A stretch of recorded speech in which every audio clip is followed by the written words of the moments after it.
தொகுதிகளிலேயும் எங்கள் கூட்டணி வெற்றி பெற வேண்டும், அண்ணன் எடப்பாடி பழனிசாமி அவர்கள் முதலமைச்சராக வேண்டும் என்பதற்காக இந்த மாதிரி ஆயிரக்கணக்கான முகாம்களை நடத்துவதற்கு பாஜக தயாராக இருக்கிறது.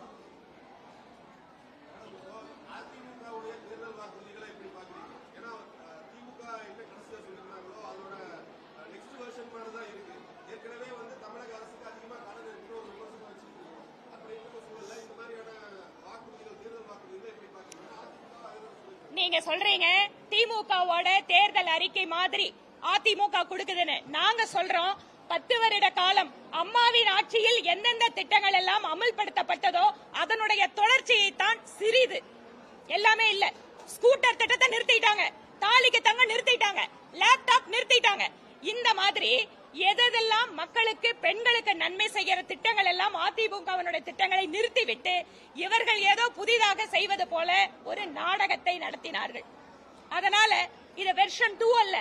இங்கு அண்ணா திராவிட முன்னேற்ற கழகத்தினுடைய தேர்தல் அறிக்கையில் என்ன வாக்குறுதி கொடுக்கப்பட்டிருக்கிறதோ அதை நிறைவேற்றுவதற்கு மத்தியிலே இருக்கின்ற பிரதமர் மோடி அரசு முழுமையாக துணை நிற்கும்.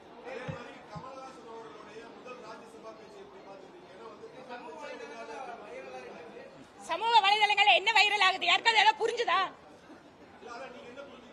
எனக்கு ஒண்ணு புரியலைங்க, எனக்கு ஒண்ணு புரியல. உங்களுக்கு ஏதாவது திரு கமலஹாசன் அவர்களோட பேச்சு புரிஞ்சுதான்னு சொல்லுங்க. ஏற்கனவே கோவை மக்களுக்கு அவர் பேச்சு புரியாதாலதான் அவரை அனுப்பினாங்க. ஆனா அவர் எதற்காக நிறுத்தப்பட்டாரோ அந்த முதலாளிங்க அவரை டெல்லி அனுப்பிச்சிருக்காங்க. இப்ப அந்த முதலாளிங்களுக்காவது அந்த டெல்லியில அவர் நியாயம் பண்ண கூடாதா?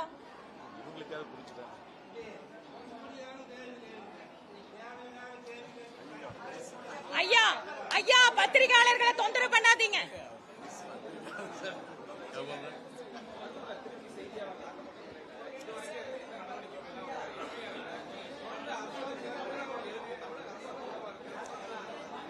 அன்பு சகோதரர்களே, மீடியா சகோதரர்களுக்கு ஒன்றை சொல்லிக்கொள்ள விரும்புகிறேன்.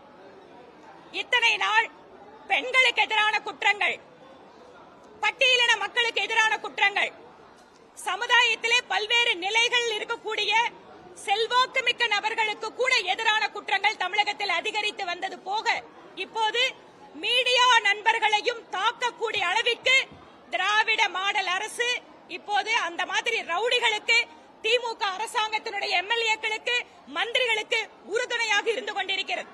திருச்சியில ஒரு மீடியா நண்பர் தாக்கப்பட்டிருக்கிறார். இதுவரை எந்த நடவடிக்கையும் எடுக்கப்படவில்லை.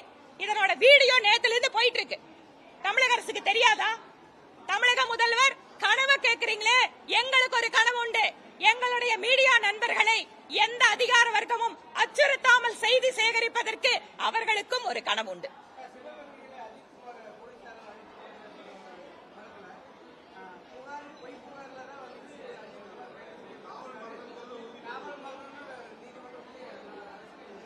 காவல் மரணம் அப்படின்னு உறுதிப்படுத்தின விஷயத்தை ஏற்கனவே அந்த சம்பவம் நடந்த போதே நாங்கள் சந்தேகத்தை வெளிப்படுத்தினோம்.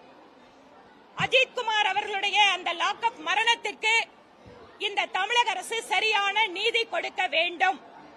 இதற்கு முன்பாக இப்படி சம்பவங்கள் நடைபெறுகின்ற பொழுது முதலமைச்சர் ஸ்டாலின் அவர்களும் அவரோட குடும்ப உறுப்பினர்கள் எல்லாம் டூர் போயிட்டு இருந்தாங்க. இப்போது மாநிலத்தினுடைய முதல்வர் அந்த மாவட்டத்திற்கே சென்று போது கூட அந்த குடும்பத்தை அவர் சந்திக்கவில்லை. திராவிட மாடல் அரசு எந்த அளவுக்கு சீரழிக்கிறது தமிழகத்தை என்பதற்கு அந்த வழக்கும் ஒரு உதாரணம்.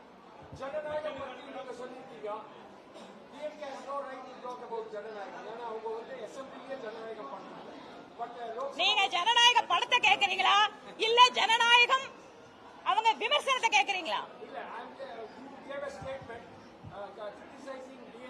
Yes, because yesterday our honorable chief minister has tweeted in his account in X saying that Rahul Gandhi's questions were not answered in the parliament. Why the central government is afraid of his question? For which I have answered, Mr. Stalin, why your speaker is not allowing my questions in the assembly? Then what right the DMK government is having to talk about the democracy? This is my question. When I am talking that why the honorable chief minister is not extending his wishes for Hindu festival, the speaker here, he has expunged my speech. Is this a democracy? And what right Mr. Stalin is having to talk about the central government democracy?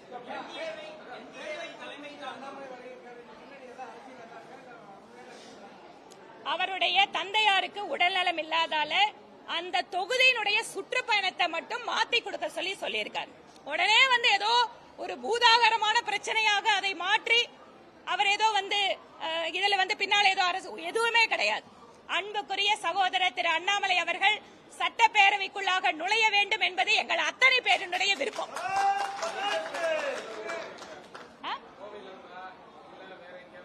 நாங்க சொல்றோம், இதையெல்லாம் முடிவு பண்ற அதிகாரம் எங்க கிட்ட இல்ல, டெல்லி கிட்ட இருக்கு. நான் ஏன் விருப்பம் என்னோட சகோதரர் வரணும்னு விருப்பப்படுறேன். நன்றி.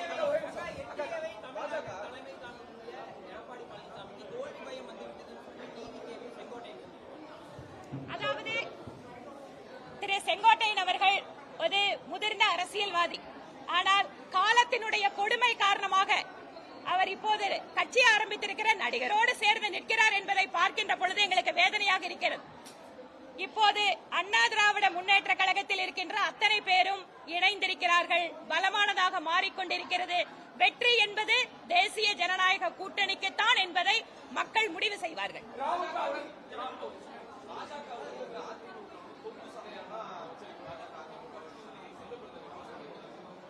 திராவிட முன்னேற்ற கழகத்தை அவர்களுடைய குறிப்பாக பட்டியலின சமுதாயத்திற்கு எதிரான கொடுமைகளை பற்றி பேச முடியாத காங்கிரஸ் கட்சி தலைவர் யாருக்கு யார் தொங்கு சதையாக இருக்கிறார்கள் என்பதை சட்டப்பேரவையில் நாங்கள் பார்த்துக் கொண்டிருக்கிறோம்.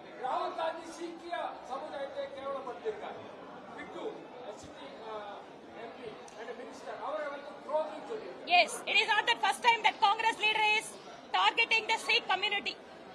So it is in the DNA of Congress of targeting the Sikh community and who have contributed immensely for the nation building. So this shows his poor mindset and understanding about the Sikh community.